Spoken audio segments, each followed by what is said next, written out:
Why does Venus, a planet so similar to Earth in size and composition, possess such a weak magnetic field? Could the answer lie hidden, deep within its core? In the late 60s, the Soviet spacecraft Venera 4 made a startling discovery.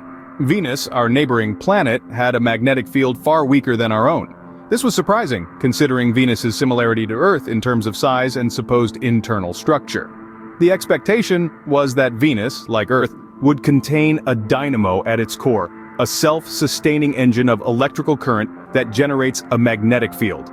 A dynamo requires three things: a conducting liquid, rotation, and convection. Venus's core is believed to be electrically conductive, and despite its slow rotation, simulations have shown it to be sufficient to produce a dynamo. However, it seems that Venus lacks the third ingredient: convection. On Earth, convection occurs in the liquid outer layer of the core, as the bottom of this layer is much hotter than the top.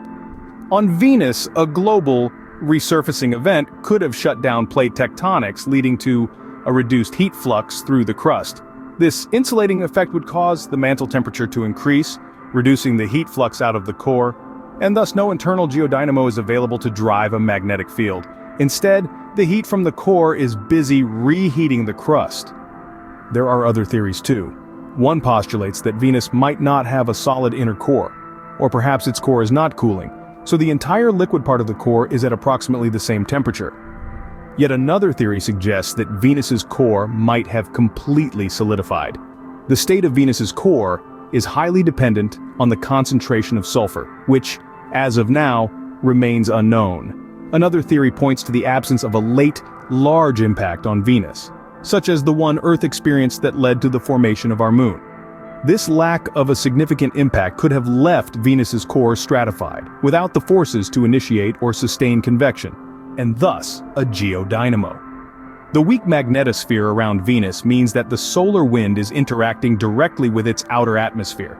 This interaction leads to the creation of ions of hydrogen and oxygen through the dissociation of water molecules from ultraviolet radiation. The solar wind provides the energy that gives some of these ions enough velocity to escape Venus's gravity field, leading to a steady loss of low-mass hydrogen, helium, and oxygen ions, while higher-mass molecules, like carbon dioxide, are more likely to be retained.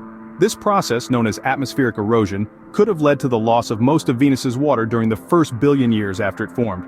In summary, the weak magnetic field of Venus can be attributed to its lack of a dynamo in its core, the absence of convection, the potential lack of a solid inner core, or the complete solidification of its core could all be factors. The weak magnetosphere allows the solar wind to erode the atmosphere directly, leading to the loss of lighter elements. The mysteries of Venus's magnetic field and core continue to be a subject of intrigue and exploration for scientists worldwide.